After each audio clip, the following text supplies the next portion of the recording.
గడ్డపై గండ్రగొడ్డెళ్ల గర్జన. జయశంకర్ భూపాలపల్లి జిల్లాలో కాంగ్రెస్ బీఆర్ఎస్ నేతల మధ్య ఇసుక తుఫాన్ రేపింది.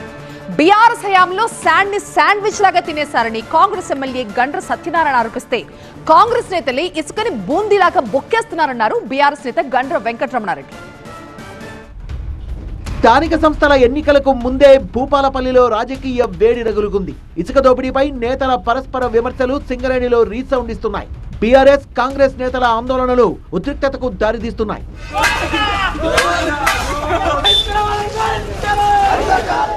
కాంగ్రెస్ అధికారంలోకి వచ్చాక భూపాలపల్లి జిల్లాలో ఇసుక దోపిడీ పెరిగిపోయిందని ఆరోపించారు బీఆర్ఎస్ నేతలు. కాంగ్రెస్ పార్టీ ఎమ్మెల్యే గండ్ర సత్యనారాయణ దిష్టిబొమ్మను దగ్ధం చేశారు.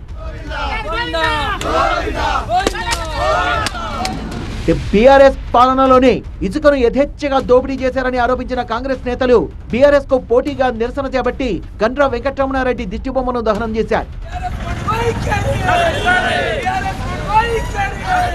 కాంగ్రెస్ ఎమ్మెల్యే ఇసుకను అడ్డగోలుగా దోచేస్తున్నారని ఆరోపించారు గండ్ర వెంకటరమణారెడ్డి. ఇందిరమ్మ ఇళ్ల పేరు మీద పేరు చెప్పి విచ్చలవిడిగా ఇసుక దోపిడీ జరుగుతుందని మేము అనేక సందర్భాల్లో చెప్పినాం. సాక్షాత్తు నేనే వెళ్ళి రోడ్డు మీద కూర్చొని ధర్నా చేసి అధికారుల దృష్టికి ఇసుక దోపిడీని ఆపాలే, విచ్చలవిడిగా దోపిడీ జరుగుతూ ఉన్నది, అధికార పార్టీ నాయకుల యొక్క డైరెక్షన్ మేరకు జరుగుతుందని చెప్పినా ప్రభుత్వం నుంచి ఎలాంటి చలన లేదు, అధికారుల నుంచి కూడా ఎలాంటి స్పందన లేదు.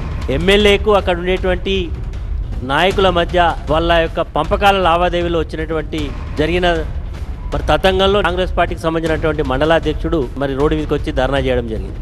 ఇసుక విషయంలో గండ్ర వెంకటరమణారెడ్డి నిరాధార ఆరోపణలు చేస్తున్నారన్నారు గండ్ర సత్యనారాయణ. ఇసుక విషయంలో దందాలు చేస్తున్నారని, ప్రమేయం ఉందని ఆరోపణలు చేయడం సరైనటువంటి విధానం కాదు. కనుక ఇలాంటి వారిపై కఠినమైన చర్యలు ప్రభుత్వం తీసుకుంటుంది. పోలీసులు, ప్రభుత్వ అధికారులు అక్రమ ఇసుక రవాణా మీద చర్యలు తీసుకోవడం జరుగుతుంది. అలాంటిది ఈ యొక్క ఇందిరమ్మ కూపన్లో మీదనే ఇసుక రవాణా ఇలాంటిది ఈ ఆరోపణలు చేసేవాళ్ళు తప్పుడు ఆరోపణలు చేయడం కాదు, వాస్తవాలను రుజువు చేసి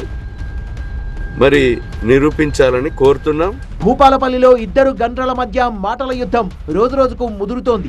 అక్రమ ఇసుక రవాణా అడ్డుకుంటామని బీఆర్ఎస్ నేతలు చెప్తుంటే, అధికారుల అనుమతితో ఇందిరమ్మ ఇళ్లకు ఇసుకను తరలిస్తుంటే బీఆర్ఎస్ నేతలు రాద్ధాంతం చేయడం తగదంటున్నారు కాంగ్రెస్ నేతలు.